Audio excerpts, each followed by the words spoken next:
Merci de votre attention, madame, monsieur. L'actualité ce lundi, début à Lomé de la 10e réunion des ministres du Conseil de l'Entente. Il s'agit pour les ministres de proposer aux pays membres des pistes de réflexion sur les mécanismes de coopération. La sécurité, la paix, la lutte contre la pauvreté constituent les priorités. Migration et développement, enjeux et stratégie, la thématique a réuni depuis ce matin à Lomé le réseau des associations de la diaspora togolaise en Île-de-France et ses différents partenaires. En toile de fond, les sujets de développement, d'où cette question ce soir, l'importance des migrations dans le développement. Ce sera d'ailleurs l'un des dossiers à suivre tout à l'heure. Enfin, nous sortons du week-end. Hier, c'était encore le concert, méga concert au Palais des Congrès de Lomé. La jeunesse chrétienne d'Aguenivé a tenu en haleine ce public très nombreux avec ce concept Amélémiasi.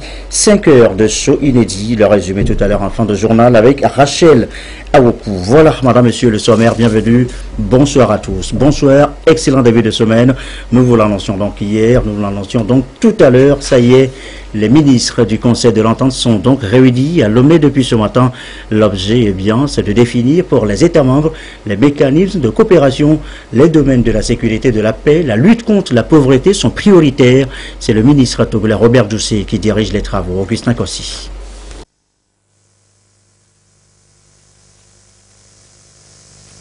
La paix, la sécurité, la promotion des valeurs démocratiques ou encore la bonne gouvernance, des préoccupations liées à la vie des États et qui appellent à des actions concertées.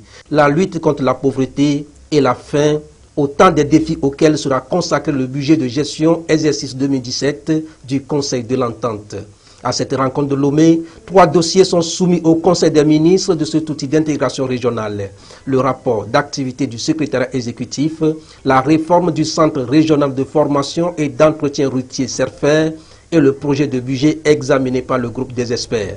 Nous avons proposé un indicateur de gouvernance politique à nos États membres lors de la réunion des chefs d'État de juillet dernier à Niamey. C'est l'indicateur Mo Ibrahim, la gouvernance en Afrique. Donc nos chefs d'État ont adopté cet indicateur pour l'évaluation de la gouvernance politique dans l'espèce entente. Ensuite, il y a le problème de la sécurité. C'est un autre domaine de la coopération. Là aussi, nous avons des propositions concrètes à faire à nos États. Au niveau de la coopération, c'est la réalisation de projets qui contribuent à l'amélioration des conditions de vie des populations rurales, qui sont des projets concrets d'hydraulique villageoise, d'électrification, de construction, d'infrastructures sanitaires et scolaires. Et justement, en relançant les activités de cette organisation il y a 5 ans, les 5 pays membres ont voulu mettre l'accent sur le renforcement de la coopération inter-État et l'amélioration des conditions de vie de leur population. Cet engagement s'est renforcé au sein du Conseil à travers des missions d'observation lors des scrutins et la réalisation des projets de développement socio-économique. Il s'agit notamment du projet de la boucle ferroviaire. Devons relier nos pays, de l'électrification et de la construction des points d'adduction d'eau dans des zones rurales de nos États. Nous nous sommes également fixés comme objectif de recherche le financement nécessaire pour la réforme du Centre régional de formation et d'entretien routier, le CERFER, réforme qui contribuera à terme à faire de cette école un centre d'excellence répondant aux exigences du marché de l'emploi en Afrique et dans le monde. Ce partenariat doit donc être renforcé, non seulement au sein de notre Conseil, mais aussi entre le Conseil et les autres États et institutions. Ce nouveau dynamisme insufflé à l'institution dont la présidence en exercice est assurée par le Togo depuis 2016 a permis de réaliser des ouvrages socio-communautaires dans plusieurs villages. Les 5 États, le Bénin, la Côte d'Ivoire, le Niger, le Burkina Faso et le Togo, entendent donc renforcer les mécanismes de gestion des conflits dans l'espace pour une intégration sous-régionale plus efficace. Loin des yeux, mais près du cœur, ils vivent à l'extérieur, mais ont à cœur leur Togo natal. Ils sont à Lomé dans une rencontre dite internationale, le Sud Togo 2017, initiée par le réseau des associations de la diaspora togolaise en Île-de-France. Rencontre sur une thématique très porteur aujourd'hui, migration et développement, enjeux et stratégies. En clair, ces Togolais de l'extérieur veulent apporter leur appui aux associations locales, notamment en matière de financement des projets de développement. Les précisions de Clarisse Aticlet.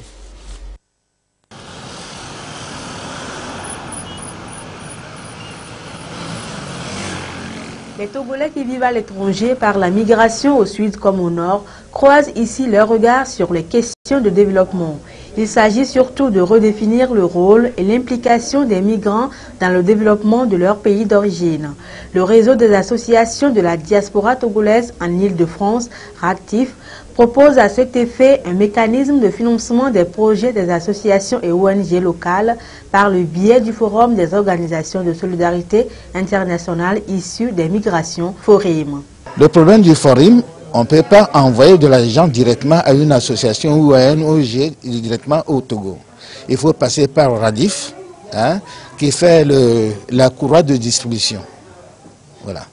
Donc, et tous les projets bon, qui sont à une étude et qu'on voit que méritent d'être soutenus, eh ben, ils auront le financement. Plus d'1 million de Togolais vivent à l'étranger. Leurs compétences et leur appui financier sont très importants dans le développement du pays. Transfert d'argent ou de compétences et de savoir-faire, actions de développement local ainsi qu'envoi de biens et de matériel. Et la diaspora est un apport important en termes d'expertise et elle essaie de capitaliser justement toute leur expérience à l'étranger justement pour la mettre au service de la population, de la société civile togolaise et aux associations. Toutes les initiatives de la diaspora togolaise reçoivent l'appui inconditionnel de l'État togolais à travers des facilités qui lui sont offertes. Cette rencontre internationale Sud-Togo, dont le thème est Migration et développement, enjeux et stratégies, va stimuler une contribution plus accrue de la diaspora togolaise au développement du pays. Une attention particulière sera portée sur le secteur de la santé et de l'environnement. Et on vient de l'entendre, ils sont chaque année des milliers à quitter leur pays à la recherche d'un mieux-être, une fois établis avec des conditions plus ou moins meilleures. Et au-delà de l'individu, de la famille, eh bien c'est tout un pays qui gagne. Quelle est donc l'importance des migrations dans le développement? Nous posons la question ce soir. Des éléments de réponse, Clarisse Aticlet. Des milliers en quête d'un mieux-être. Adultes, jeunes se déplacent vers d'autres contrées. Il s'agit surtout de trouver un meilleur emploi pour une amélioration des conditions de vie. Dans cette optique, le migrant par sa main-d'œuvre contribue au développement de son pays d'origine et d'accueil. Par la même occasion, il procède à des rapatriements de fonds souvent utilisés pour soutenir l'éducation, l'investissement dans le secteur privé et la construction d'infrastructures. C'est comme une dette, on est amené à développer notre pays. Nous avons des possibilités, nous avons des opportunités, il faut travailler ici. Donc vraiment, c'est de fait, on est en devoir de subvenir aux besoins de nos parents quand ils n'ont pas les moyens. Nous avons le devoir, c'est une dette morale, c'est une dette c'est épidermique. On est obligé de venir contribuer au développement de notre pays, puisque c'est une fierté. Quand les gens viennent ici, ils sont contents, ils sont bien au Togo, on est fiers, on est des Togolais. Le Togo a plus d'1 million de ses fils qui vivent hors de ses frontières, plus précisément en Afrique de l'Ouest, en Europe et en Amérique du Nord, avec plus de 350 millions de dollars transférés vers le Togo en 2015. Une source inépuisable de richesse, d'autant plus que les expériences et les connaissances acquises à l'étranger sont mises au service du développement du pays. On vient avec des partenariats forts et des experts qui sont dans le pays, au Togo en l'occurrence, et on apporte un regard croisé, nos expériences de là-bas, nos expertises, on les confronte avec les expertises et les expériences des pays, des citoyens ici, et on met en place les projets en commun. C'est ce qu'on appelle le coportage de projets, un développement solidaire où c'est un coportage, il n'y a pas de supériorité, on est sur le plan égalitaire. Nous, on a peut-être plus de possibilités de capter des fonds, que ce soit des fonds européens, de coopération décentralisée, et on vient développer des activités. Donc, ce n'est pas seulement de l'argent, mais c'est aussi l'expertise, des savoir-faire qu'on peut amener, mais qu'on rapporte aussi en France. Hein. Sur le terrain, on va aller chercher des compétences, etc. Et on les transpose aussi dans les pays. C'est un va-et-vient permanent sur le plan égalitaire et non pas un pays est supérieur à l'autre. La migration, lorsqu'elle est positive, a toute son importance dans le développement et nécessite d'être promue. C'est plutôt la fuite des cerveaux ou des compétences qu'il faut combattre rigoureusement pour réunir les filles et fils d'une même nation autour des idéaux communs, le développement et l'émergence. Autre sujet évoqué ce soir, les techniques et modalités d'enregistrement et d'archivage des actes d'état civil, certificats de naissance, de mariage, de décès, comment améliorer les prestations dans nos communes et préfectures. La question se pose là aussi, une préoccupation pour les premiers responsables réunis en séance de formation depuis ce matin. Robert Patagbe et Dem Sousoubo.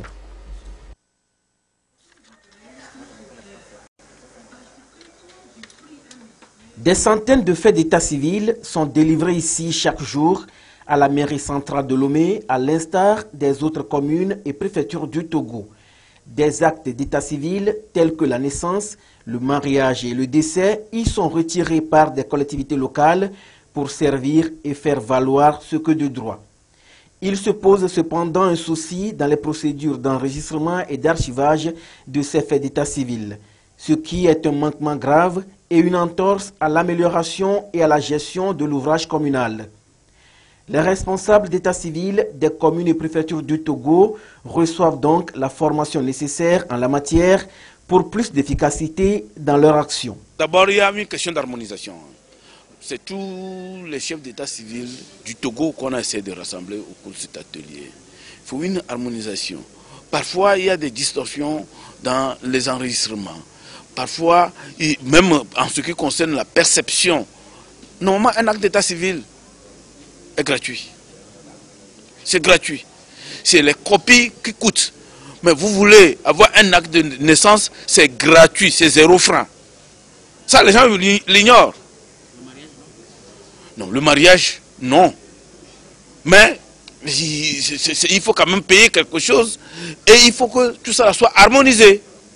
C'est ce que nous voulons faire ici. Voilà. Les difficultés que les gens rencontrent vont être exposées et les moyens pour les résoudre vont être apportés. C'est l'Union européenne qui soutient cette démarche de modernisation et d'amélioration du système d'archivage des faits d'état civil. Au niveau, nous, de l'Union européenne, on finance non seulement ce projet avec la coopération française, mais on va s'engager dans un programme avec la coopération allemande, la GIZ, où on aura quand même de gros moyens financiers qui vont être mis en œuvre pour aider à la modernisation de l'état civil. Simplement, comme je le disais, c'est qu'on attend un petit peu une décision par rapport à l'état civil. Est-ce qu'on continue, c'est-à-dire on consolide l'état actuel, ou alors on fait carrément une refonte totale du système avec une informatisation du système. L'Union des communes du Togo veut donc, avec ses partenaires, lutter contre l'entreposage et l'entassement des registres qui conduisent à la destruction et à l'abîme des documents d'état civil par les termites et l'humidité. Dans la foulée, on va s'intéresser encore à une situation particulière. Il y a toujours de ces parents qui ne déclarent pas la naissance de leurs enfants à l'état civil. Du coup, après le délai, les enfants se retrouvent sans acte de naissance ou plus tard, en recours au jugement. C'est un souci majeur. Pourquoi c'est nécessaire de déclarer son enfant à la naissance? Les explications, Robert Patagbe et Dem Sousoubo.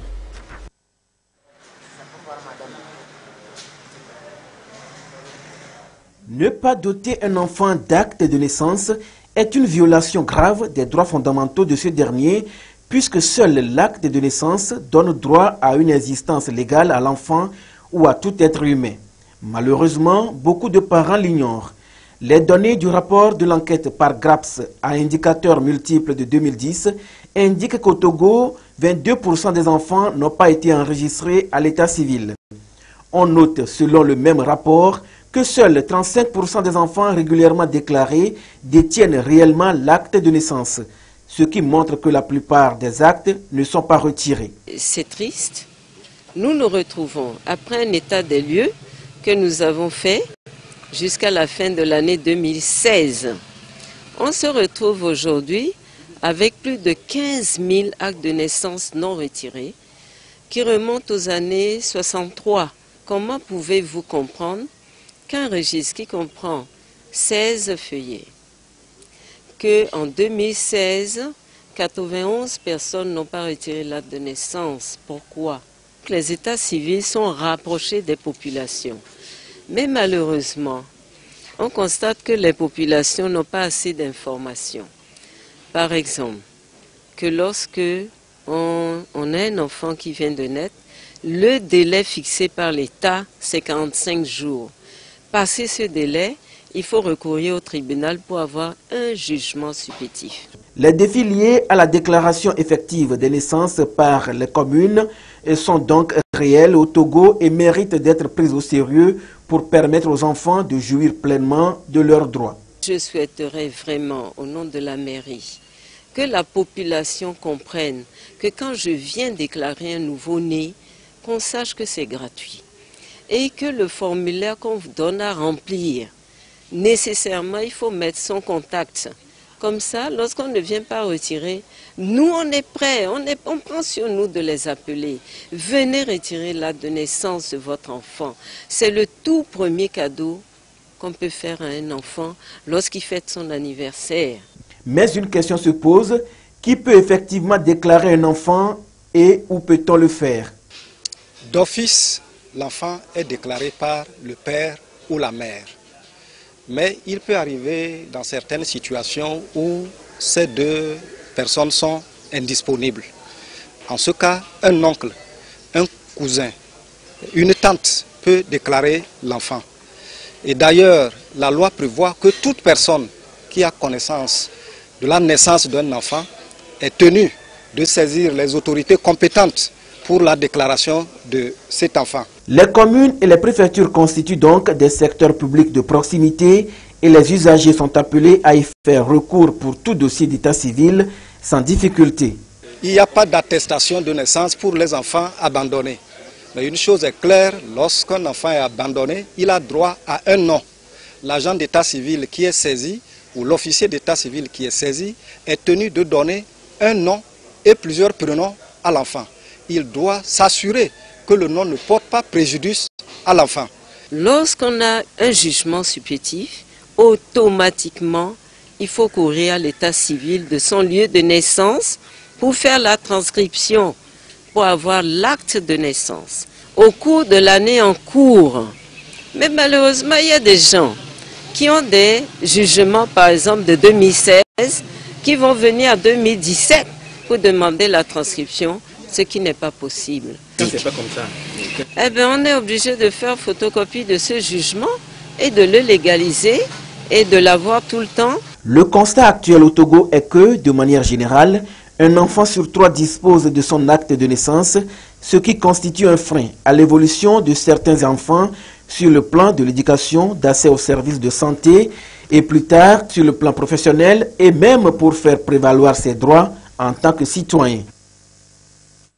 L'actualité, c'est aussi cette séance de formation pour les agents de crédit des systèmes financiers de la partie septentrionale du pays. Il s'agit de leur donner des outils nécessaires. L'objectif, eh bien, c'est de mieux accompagner les petites et moyennes entreprises et les petites et moyennes industries. Nestor Mojo pour le récit. Les travaux de construction du bâtiment principal du Grand Marché de Kara ont démarré. Ceux du Grand Marché de Lomé sont prévus pour bientôt, en vue d'offrir des cadres définitifs aux activités des commerçantes et commerçants de ces deux grands pôles économiques du pays. C'est à travers le PARMCO, projet d'appui à la reconstruction des marchés et aux commerçants de Kara et de Lomé dans sa composante 1. Financé par l'État togolais et la BAD, Banque africaine de développement, le PARMCO a envisagé aussi le renforcement des capacités des agents de crédit des systèmes décentralisés dans sa composante 2 pour leur permettre de mieux jouer leur rôle dans l'assistance des commerçants, surtout ceux victimes des incendies de janvier 2013 dans les marchés de Kara et Lomé. Les commerçants et commerçants sont accompagnés par les agents des systèmes financiers décentralisés que nous appelons communément institutions de microfinance. Donc ce sont ces institutions, ces structures qui ont prêté de l'argent à nos mères et à nos sœurs. Donc il y a le volet formation qui va les aider à renforcer leurs capacités, à voir dans quelle mesure elles peuvent chercher des produits plus adaptées pour innover et pour mettre les produits plus adaptés à la disposition de nos commerçantes et commerçants. Donc c'est dans ce cadre que cette formation se tient. Donc il y a une première vague qui a eu lieu à Lomé du 23 au 26 novembre 2016. 4 jours de travaux pour aborder 4 modules, à savoir les outils et techniques d'accompagnement des clients, l'évaluation et la gestion des risques de crédit, le développement des nouveaux produits et services adaptés aux PME, PMI et les conditions de financement de ces produits et services. À signaler également dans l'actualité cette campagne d'information sur le projet de développement des pôles agricoles à l'université de Kara. Le but de la campagne, les Sermozou, on veut retrouver, permettre aux étudiants de mieux s'imprégner des atouts qu'offrent aujourd'hui les agropoles. À l'étape de la COSA de sa tournée de sensibilisation sur le projet de développement des agropoles au Togo, la délégation du ministère de l'Agriculture, de l'Élevage et de l'Hydraulique est passée à l'université de Kara. Il s'est agi pour elle d'échanger avec les étudiants pour les édifier davantage et recueillir leurs attentes. Au fur et à mesure que nous allons essayer de voir l'évolution du projet, il faudrait que ce projet puisse créer des emplois aux étudiants dans le futur, c'est ça. Et aussi pour que ce projet puisse être une réussite. Au niveau de la production, c'est bien, mais on veut une transformation de ces produits pour nous amener des produits de qualité. Par exemple, on a eu le soja a beaucoup fait. On veut que le mie, que ça ne reste pas uniquement que dans les pots de tchouk, mais que ça transforme de bonnes choses. Dans la mise en œuvre des agropoles, l'université de Kara a été identifiée pour servir de pôle de recherche. Bien que le projet de développement des agropoles au Togo ne soit qu'à la phase primaire, les premiers responsables de cette université mesurent bien la tâche qui les attend. Nous importons des équipements, mais parfois pour un rien, on dit que c'est en panne, alors que c'est une toute petite pièce qui est gâtée. L'université de Kara va former des jeunes qui sont capables d'adapter, de fabriquer ces pièces-là, qui sont capables de fabriquer des équipements très simples, adaptés à notre environnement, pour appuyer les ambitions du gouvernement en matière de mécanisation de l'agriculture, afin de réduire la pénibilité. L'université de Kara va former des cadres, c'est-à-dire des agents de conception, qui sont spécialisés dans la production animale, dans la production végétale et aussi dans l'agroéconomie. Il nous faut des économistes spécialisés sur les questions agricoles. À travers les agropoles, le gouvernement veut valoriser au mieux les atouts humains et naturels des zones ciblées afin de réaliser un développement inclusif et harmonieux. Dans le reste de l'actualité, ce regroupement politique de 6 partis de l'opposition annoncé cet après-midi, leurs leaders entendent travailler ensemble sur différents sujets, notamment la réforme, la décentralisation. Dodo Arrêt, Sylvain Aboudou. 6 partis politiques de l'opposition s'engagent désormais dans une démarche commune, celle de créer une plateforme de discussion sur des sujets de l'heure. L'Alliance des démocrates pour un développement intégral a dit, le Togo autrement, les forces démocratiques pour la République FDR, le Parti des Togolais, le Mouvement citoyen pour la démocratie et le développement MCD, ainsi que les démocrates. Tous nourrissent donc l'ambition de contribuer à un Togo démocratique et prospère à travers une convergence de vues. Nous sommes un groupe informel, c'est-à-dire que nous ne sommes pas une coalition étanche avec une dénomination, avec une règle. Cela parce que nous avons pensé qu'il était important d'apporter une innovation dans ce que nous appelons l'union de l'opposition. Aujourd'hui, il est important d'expérimenter une autre union. C'est pour cela que nous disons que nous sommes une union informelle qui est ouverte, qui est inclusive et qui veut travailler sur 2 thématiques essentiellement. Nous ne sommes pas rassemblés pour faire de la politique ensemble. Ce groupe informel a déjà à cœur 2 défis, les réformes et la décentralisation. Des sujets pour lesquels cette plateforme entend adopter une démarche consensuelle. Elle est ouverte à toute autre formation politique qui le désire. Obus de son côté, Obus, organisation pour bâtir dans l'Union Togo solidaire, la formation de Vincent Guillaume Kodjo. Elle poursuit ses activités sur le terrain avec la 2e édition du tournoi Jeunesse solidaire. Serge Stasson, Gérald Agoudjou. L'organisation pour bâtir dans l'Union Togo solidaire Obus met en relief le football comme élément favorisant le vivre ensemble. La paix, l'union, la solidarité, le respect de l'autre, le dialogue et le développement sont entre autres idéaux prônés au sein des populations à travers ce tournoi de la jeunesse solidaire du parti Obus. Vous savez aussi du moins que le sport est un instrument de discipline qui forge des caractères.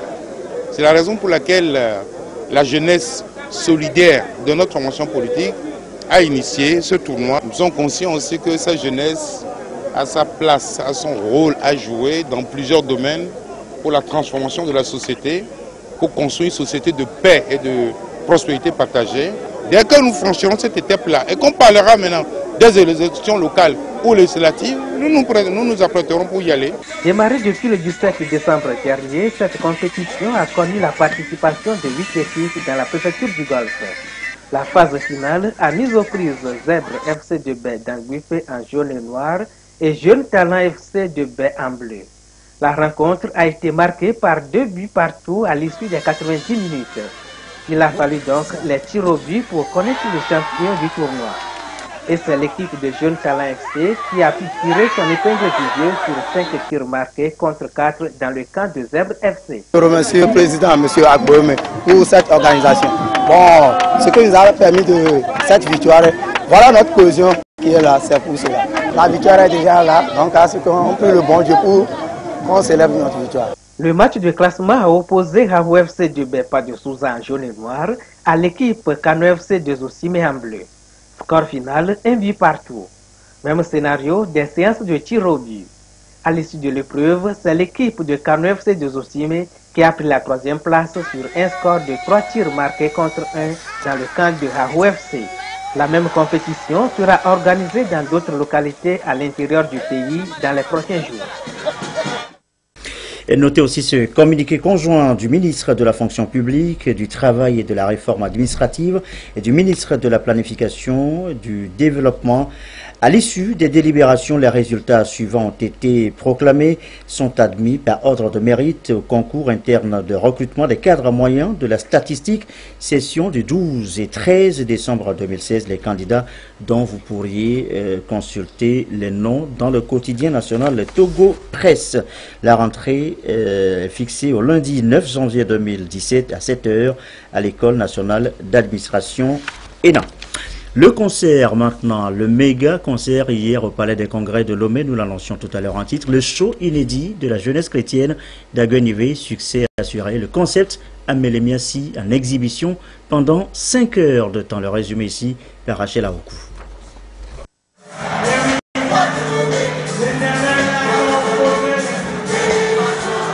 Le morceau est sorti il y a 1 an à peine, mais est devenu le refrain le plus populaire du chant choral de 2016. Et c'est à juste titre que le public a fait nombreux le déplacement du Palais des Congrès de Lomé pour chanter Amélie Miassi avec l'association Jeunesse Chrétienne d'Aguenivé.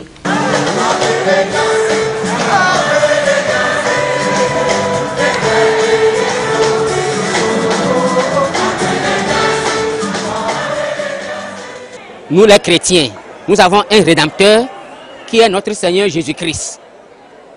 Donc, tout être vivant doit savoir que, quoi qu'il lui arrive, il a un Rédempteur, il a un Sauveur derrière lui. Donc, il ne doit pas avoir peur. Et nous pensons très bientôt lancer le 3e album qui sera volume 2 de Amélie Miassi. Le show a duré 5 heures d'horloge. Le public était aux anges. Il a été plus que satisfait. Agréable, c'était superbe. Et la chorale d'Aguenivé, elle est vraiment à féliciter car elle a fait des prouesses ce soir. C'était superbe, c'était génial. Le concert était très bien, c'était agréable de passer un bon moment à louer Dieu. Donc je suis très content d'être là, ça m'a fait plaisir. Le concert a été également marqué par une prière d'intercession pour le Togo. Amélie Miassi, un tube plein de sens qui raffermit la foi de ses fidèles chrétiens. La chanson a été composée en 2014 par Edo Samuel, un musicien membre de l'association Jeunesse chrétienne d'Agwenivé.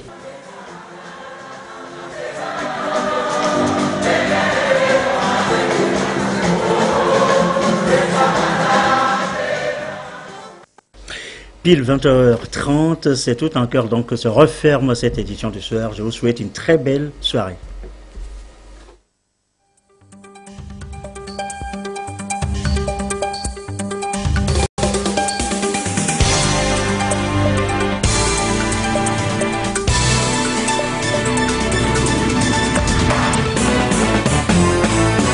La TVT au cœur de l'information.